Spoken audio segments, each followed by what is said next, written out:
Greetings, it's Kev here. Quick note about today's show.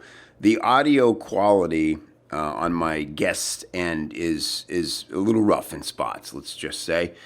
You'll be able to hear everything Dave says, but you're just going to have to lean in a couple of times in the beginning. It does get better as we go. Look, the reason is Dave is not your typical marketing guy. He's busy running his leather company. He's an amazing figure. He's an amazing marketer. He was very generous to grant me this interview.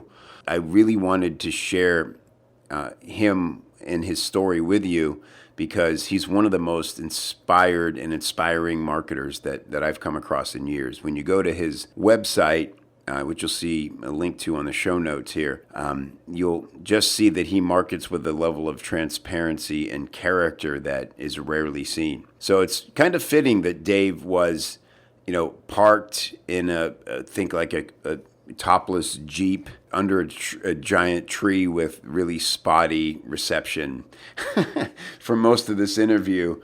And it's kind of charming. And like I said, it gets better as we go. So just be a little patient in the beginning, and I promise it'll be worth it. Thanks. You hear all the bull about marketing every day. Make your money in your sleep. My new offer is crushing it. My guru could beat up your guru. It's time to go right to the source and get the truth about marketing. With your host, the founder of copychief.com, Kevin Rogers. Welcome back to The Truth About Marketing. It's Kevin Rogers. This is the show where you go deep with the actual business owners and find out how they did what they did to get the big sales in their business. My guest today is Dave Munson, and he's the founder of Saddleback Leather. And as Dave describes it on the website at saddlebackleather.com, Saddleback is a people business cleverly disguised as a leather goods company. And I'm going to take just a minute to introduce Dave to you so that you've got the proper context for this discussion so that I can then sort of shut up and learn along with you, because Dave is someone that I hold up as a business owner who truly gets it. He markets with love for his customers as people, not ATM machines. And I can attest as a Saddleback customer that the support team is not only responsive, but proactive in making sure that you have a great experience. And the product itself is as exciting to hold in your hands as it is to read about. Two other ways that Dave and Saddleback stand out is that they do an amazing job of educating their customer about their product and leather goods in general. Think about it. If you don't know the difference between genuine leather and full grain leather, then it's impossible to understand the value of the leather bag hanging over your shoulder. Dave also has a natural transparency, humor, and ability to tell story that he brings to his marketing, like the video he made called How to Knock Off a Saddleback Briefcase, which has about 500,000 views on YouTube.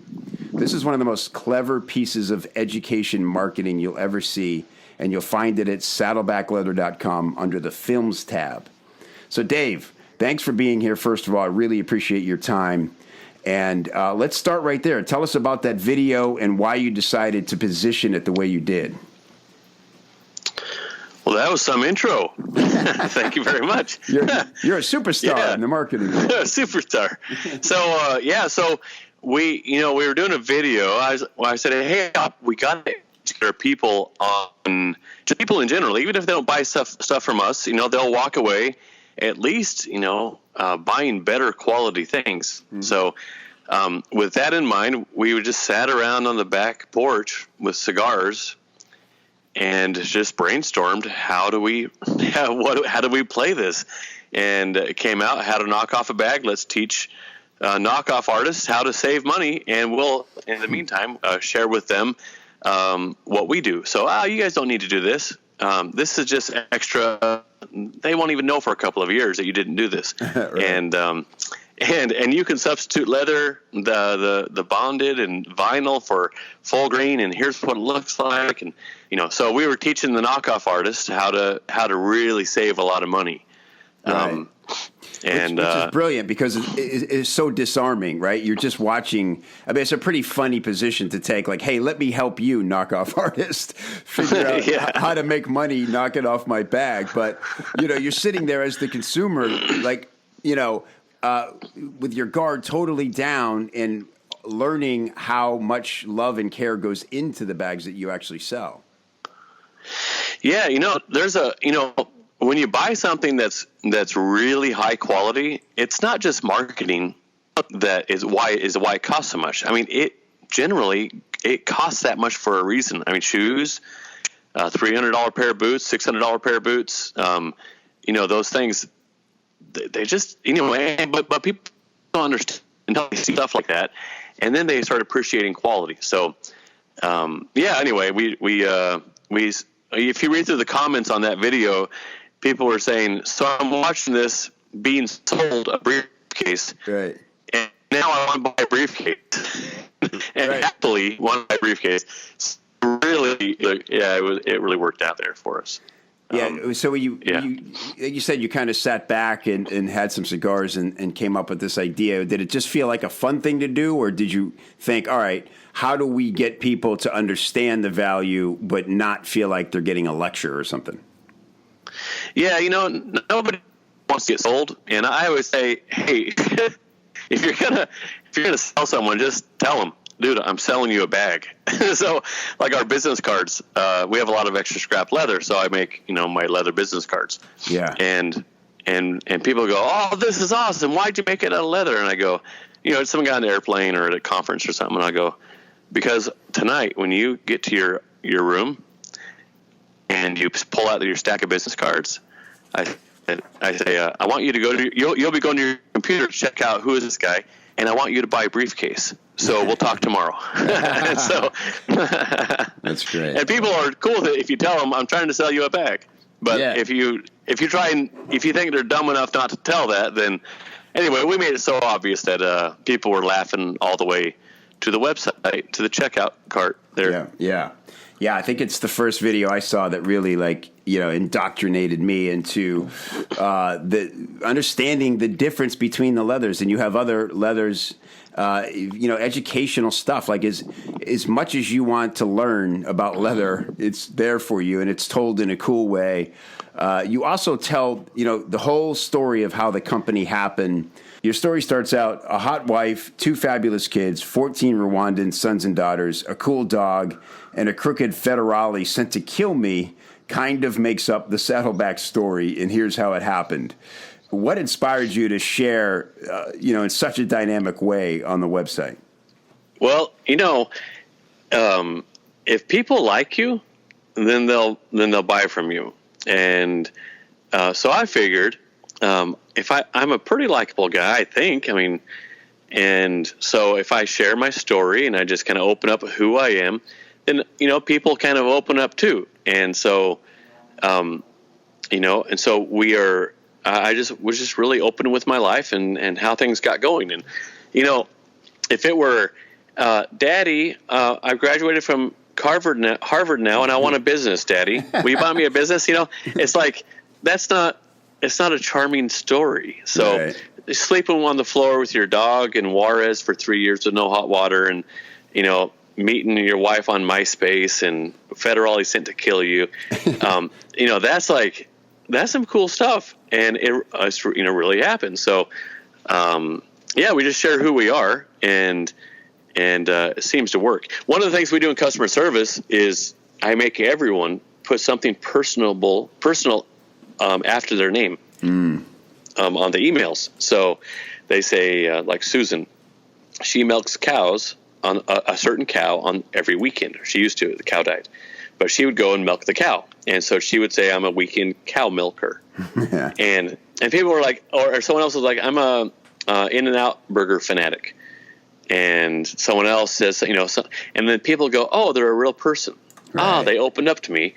Hey, this is not just someone at AT&T. This is right. It's a real person. Wow, they have kids. They're a mother of 5. That's cool. So it's just being personable and opening up. I think more companies should do it. Yeah, I agree. And I think, it just takes the whole experience to a higher level, right? It's like you're almost branding yourself as a Saddleback customer rather than just saying, hey, I've got this cool bag. You guys get photos from people, with their bags all over the world going off on adventures. And, I get the impression that that's not something you have to, ask people for. They're just kind of inspired to do it. Yeah. And, I started taking pictures of my bags in 2005, I think it was. 2004. 2005, I took a big trip through Eastern Europe and Prague and Budapest and these different places in North Africa. And people were going, wow, this is a legitimate company. I trust them now because they have these photos. And they're not a fly-by-night company. Right. And then people saw theirs. They're like, oh, yeah, you think that's good? Well, check out my bag picture. Yeah. And then, of course, someone else, check out my bag picture. And then they kept pouring in. So I began to do like hey, let's see who's got the best bag picture. And right. I set up a little teeny little award thing. And, man, they just poured in. I mean, we have thousands and thousands of customer picks now because of that. And now we just have to, we're starting to display them more. But yeah, we're going to overwhelm people with the volume of the pictures that people send in. And a lot of them, they don't send them in the contest. They just send them in, hey, check out my bag on the top of Mount Kilimanjaro or in Irkutsk or in, somewhere.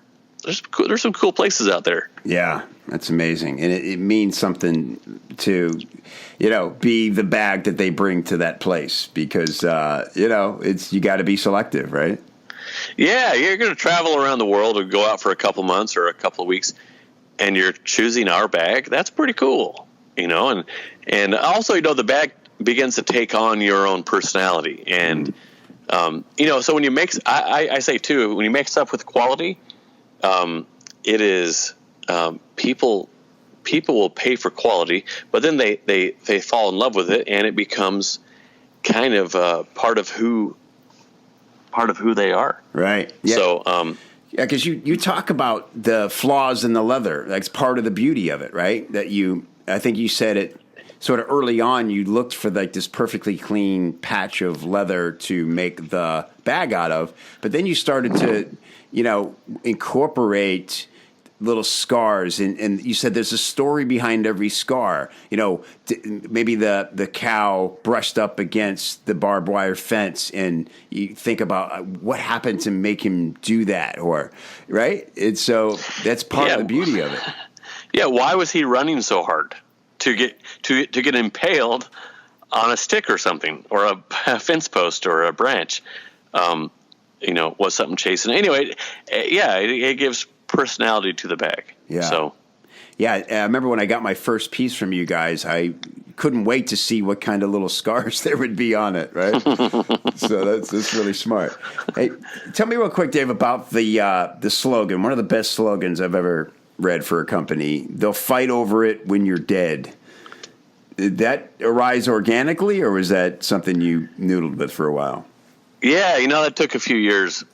Back in '99, when I had my bag made, I was telling my friend I was down in Mexico teaching English, and kind of near Mexico City, and I found this bag maker, and I said, "Listen, I want something to hold on to that, like my grandkids would like go, yeah, this is Grandpa's old bag, And so that, with that in mind, I designed the bag, that I want something that would last, that, I think men generally want to be remembered or have a gold watch that gets handed down. This was your great-grandfather's watch, Right. And so I didn't have a watch or the money for a gold watch. And so I thought, well, maybe it'll be a bag. And so it just kind of morphed into, I want someone to fight over this thing. I want the kids going, no, I want that. And then they'll fight over it after I die, and then they'll fight over it when you're dead. It stuck. That's great. And actually, a friend of mine who was a big-time marketing guy, and he'd been there for 25 years doing marketing, he said, Dave, no, don't do it. Don't say that. He goes, you really need to take that off your website. I go, really? Why is that? And he goes, well, one of the rules in marketing is you don't want to use negativity. And and he goes, dying and death is negative. So you want to say they'll enjoy this for generations. Oh, God. And he goes, and the part about your dog, your dog dying, the tribute to your dog. He goes, you really need to get that off your website too. he goes because that put it maybe at your About Us page or whatever, but don't put it on the front page. That's really immature and kind of like, college students, write about their dog, but not like grown men. Wow. So anyway, that's the worst advice. I mean, that's just like college graduate advice where the rule book says, and that's what I love about the way you market. It's like it's clearly not following anyone's path or anybody's rules, and that's why it's so effective. Well, so I never took any marketing classes, and so I didn't know you weren't supposed to. But what seemed right, I just did it. So just because people don't do it, doesn't mean you shouldn't do it. You got to experiment with that sort of thing. I do too. And I'll tell you a quick story as a customer.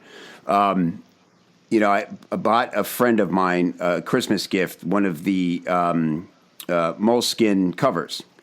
One of my favorite products you have, this beautiful leather, full grain leather moleskin cover. And it was trapped in limbo because he was out of the country. And so they were receiving notification from the delivery service, and they went out of their way to call me and email me to make sure. They said, look, I know it's not at your house, but can you get a hold of this guy because it's going to be returned and there won't be a refund, right? And I just don't think a lot of companies would do that. Like really go out of their way and make sure that they did everything they could to make sure this bummer thing didn't happen. Right? It's not like loss aversion or anything. It's just like what good people do for each other, Yeah. We had a customer service guy. He was just he's a friend of mine, seasonal guy, really good guy. And this lady called and said, I have to go get my boss's bag, and it's in this area I've never been to. And he said, how old are you? She said, 28. And he goes, well, I've got a daughter who's 28. So tell you what, here's my personal cell phone number. Text me when you've got there, and text me when you're leaving and you're safe. And I'm going to be your dad for a little while. Wow. And so she did. And that's just the people we hire. What about social marketing, Dave? Are you active Facebook user, Twitter, that kind of thing? Do you have a team for that? Is it a big part of your focus? Yeah. So we have a team for all that. We have two people doing content all the time, and they make they do 3 posts a day on Facebook. They tweet those out. They also do a lot of content for Instagram. Each one of those areas has a different kind of response or different type of post that needs to be done. And they're just really good at it, and they monitor and test and try. Right. We're engaging with people who don't know about us, but without being spammy. Right. But also our followers, we don't have an auto follow. If they follow us, we follow them. Right. We only want people who care about, who seek after us. We don't care about having huge numbers. We want engagement. And so we do have a good following on those on these areas. We don't do contests. Hey, like our page, and that way you'll be entered into the contest. Right. We don't do any of that stuff. That's it's kind of fake. It's all right. Yeah. All kind of fake. Yeah. Cool. So yeah, we're Pinterest is really good for us. Instagram is good for us. I still don't get Twitter, but it seems to work. So yeah, I'm with you on that. I get Snapchat more than I get Twitter somehow. And it's a whole weird thing. Cool. So one thing we found though is our target market is generally not the. I mean, it is 25 to 34 are some of them, but generally up to 54. The ones who've graduated and they've become an executive or whatever, the people who can afford a high quality bag, they're generally not just out of college. Right. And so what we're finding is that's where a lot of the Snapchat And so, our marketing has been going towards, but we just recently dug into our data more. And it's, we're rethinking our social because we're not going after your younger crowd. So right. A lot of guys save up, a lot of college students, even high school students save up money to get our things, but we need to be marketing where they're not, or where they are, rather than, like, lawyers are a big one. Right. But they're not always on social, on Facebook, Right. They're kind of busy. So how can we reach them? In more dynamic ways. Yeah. Yeah, more dynamic ways. And so that's something you're kind of testing now. Yes. So we're going into more traditional forms of advertising. Excuse me. Yeah. It's all right. Hold on a sec. Sorry, I got it. So here's a little trick.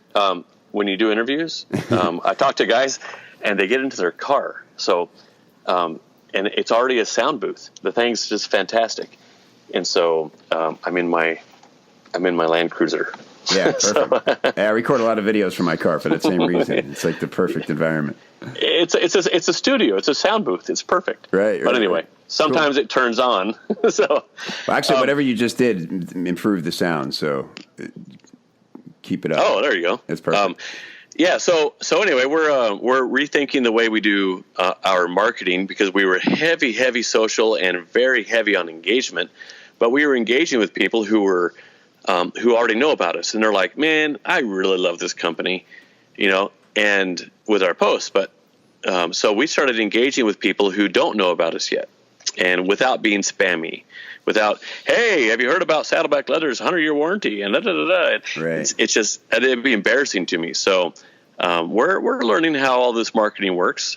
We're certainly not great at it, but we really enjoy it, and we care about people. We like people, so social is really easy for us. Yeah, and that shows for sure. All right, Dave, I'm going to ask you the essential question of this podcast, and that is, what is the one thing you've done in your marketing that has produced the most surprising results? The how to knock off a bag video. That one really did it. We were just educating people. It was like a 12-minute video, and it's just a lot of explanation and stuff. And we ended up with 460 or 500,000, something like that, views of it. Yeah. And we're doing a lot of educational stuff, but that one just seemed to really hit the spot. We got on, and because of it, we're still getting calls. NPR did a thing with us with Kai Rizdal on Marketplace. We got on in Fast Company, and we just got a ton of. So not only did we get the views, but then we got the companies talking about the views and talking about the video, and then interviews and in magazines. It really was a real home run. So when you do get a successful video or something that does go viral, or you do something really well, it'll be recognized in other ways. So like on the NPR interview, he has 8 million listeners, and to the Marketplace show, we got about a 3-minute spot on there. Wow. But we could watch the sales as soon as it aired.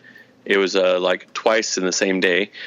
We got, just a ton of sales, and so it doesn't. And that was several months later. It wasn't when the video was really hot. So you can expect collateral damage in a good way when you do something right. Yeah, and have you sought to recreate that since then? You bet. You bet. Yeah, we did a how to knock off a cow video. and so, it's one piece of leather, only a few holes. You got the eye holes, the butt hole, the nose holes, the ear holes. Fewer holes, the better. And, we did it on a suitcase that we did. And, we're just not getting their same results. So we did, but all educational. So we have a couple more we're working on, and we'll see if we can get a competitor to that one. Yeah, so that's great. It's kind of reminds me of Mike Dubin from Dollar Shave Club, right? Which was a blatant commercial, goes viral, and it took him a long time to find that vein again, because it was so successful. There's a lot of pressure there. Yeah, no kidding. So get this. That was video number 222. Wow. So the way to get good at doing videos or doing marketing or doing photography or doing public speaking is just to do it. That's right. And so you can't expect for out of the first 100 or a couple hundred videos that you're going to have really any success. You're going to have, 200 views, 1,800 views, 4,000 views, and then bam, you're going to hit one. But the trick to doing it well is just to keep doing it. Just keep writing copy, and be real, be authentic, but you just keep on doing it, and eventually something's going to happen. So that's the way the Knock Off the Bag video worked. Is we just kept doing videos, and I tell you, eventually it's going to happen, and you're going to have a good success on one. The more you do it. Yeah, great tip. I appreciate that. And I'd love to just know what's up ahead for Saddleback. All right, so I've got a secret. Oh, an exclusive. An exclusive. I'm excited. An exclusive. It's a new collection, a new line of something called Mountain Back, and it'll be under Saddleback, and I can't say anything. Yeah, I actually either. saw this video. It's like a 20-second video, and it gets you excited, but it literally tells you nothing. Tells you nothing. A guy gets out of the Land Rover that has Saddleback leather seats, by the way, with a tire on the hood with his daughter and his dog, my brother's dog, and Mountain Back is coming. So 15,000 views on a video about nothing. So the kind of Seinfeld-esque, just goes to show the kind of traction and love you have. Are people going crazy asking you what's happening here? Yeah, everybody wants to know. I've been working on that thing since 2010. Wow.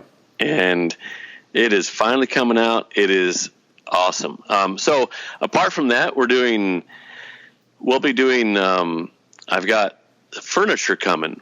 That's not Mountain Back, but I've got some British campaign chairs. I've got some trunks. We already do suitcases, but we're doing some trunks, some wooden pieces with heavy leather, and we'll be doing, so we're moving in that direction. We have a store.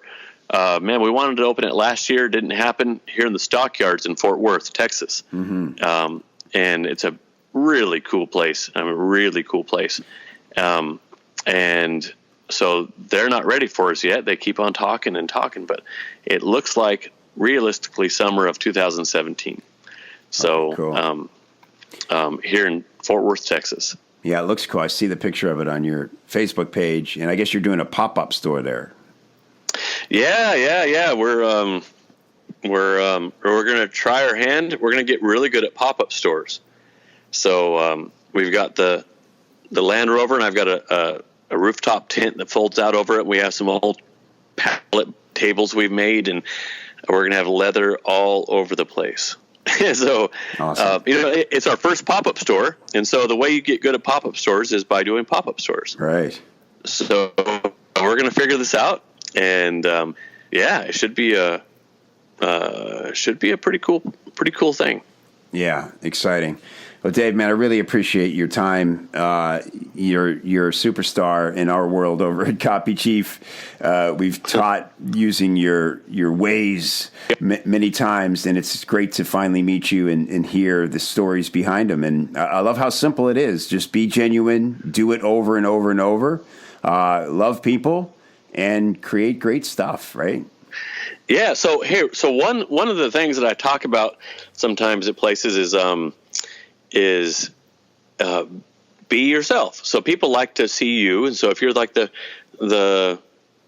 marketing director or the CEO or the president or someone in an authority or whatever, people want to see you, but you can't fake who you are on camera, because if you love money, somehow Floyd Mayweather is going to find you, and he'll be like one of your only followers. But like, honestly, who you are, you can't hide it. And so if you don't like who you are, then let's talk, because there's some ways that you can do to become a genuinely good person who cares about people. And if you only care about yourself and you only care about money and that people would think highly of you, then no one's going to want to see you on video. So go find someone who works for you, who's really a nice guy, and put them on video, because then people will like them. So anyway, you don't have to be, Prince Charming. You don't have to be a wild adventurer. You just have to be a real person, and you'd be surprised. People will they want to follow a person. They want to connect with a person. So I would love to talk to you guys, Dave at saddlebackleather.com. If you're going, well, how do I be a good person? How do I become a likable person? Man, I'd love to talk to you, because it's so important. Your relationships and being kind and good and generous and helping people. It's just, that's what it's all about. You work and then you die, and then you leave whatever you did. You leave it behind to someone who didn't earn it, and hopefully they'll be wise with it, but they probably won't. And for what? And then everyone forgets your name, and then it's over. I mean, what's living really about? So. Something to think about. That's beautiful. Wow, and what a generous offer for people to actually reach out to you and say, Dave, how can you make me a better person? Well, and I do that because I care about people. And if I can influence people around me to care about people, then it's not just me caring about people, but maybe it's 10 people around me who are caring about 10 people. And so that's better than me just caring about 10 people. That's 100 people now. Yeah. So it's multiplying myself, and I'm not, I don't care about everyone. I'm a pretty selfish guy. I'm a hypocrite. Try not to be, but I am. And but I care about people. So anyway, I know you guys do a lot of charity work as well, and it's not the kind of let's pose next to the giant check. It's let's go there and get our hands dirty and affect some real change. Yeah, actually, we just got back from Rwanda about 36 hours ago, and so I'm tired. But it was a really great trip investing in some young guys over there who we're developing a group of men of integrity. Wow. There, and my wife just pours into these guys. She thinks she gave birth to them. It's huge. Our kids speak the language some, and It's just cool. It's fun getting involved in the lives of other people. Yeah. It's just fun. Yeah. So that's amazing. Well, you're a real inspiration, Dave. Your product's amazing, and you and your company and your family are all really, really inspiring. So thanks for sharing with us today. I really appreciate your time. Oh, thank you for the kind words. And it was fun chatting with you. I'm sure we'll do it again.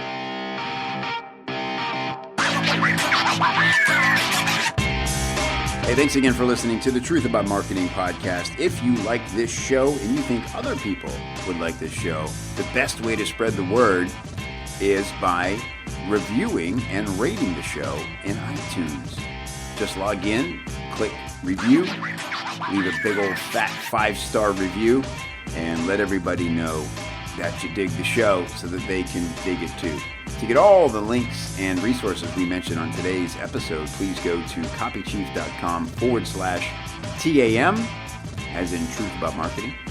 And if you'd like to learn more about how you can improve your sales copy with templates, formulas, coaching, feedback, or hiring a pro, do all that on the inside of the members area of copychief.com, and I will look for you there. Thanks for listening. We'll see you next time.